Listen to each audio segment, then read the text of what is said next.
G'day taxpayers, another soggy economic indicator just was released. It was the monthly household spending indicator. Now, that is the relatively new release from the Bureau of Statistics. It's going to be replacing the retail sales numbers. It's a new survey that incorporates a lot more of where us consumers, spend our money than just the retail sector. It includes a lot more services and the like, and therefore it is a much more comprehensive indicator of where consumer spending is and feeds into household consumption in the national accounts, of course. It's roughly double the size of the retail sales survey in dollar terms, so therefore it's a much better, much bigger picture on what consumers are actually doing. Now, that background aside, it was a weak result in November. It rose only 0.4%.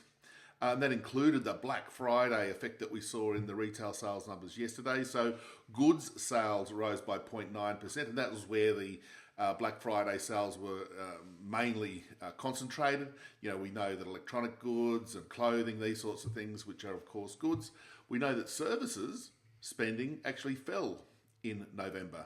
So there's no evidence yet that the raft of good news that's hit consumers, the cost of living relief packages on electricity and some rent subsidies, the income tax cuts that were paid on the 1st of July last year, are not getting much traction in terms of higher spending. We consumers are still under cash flow problems from oppressively high interest rates.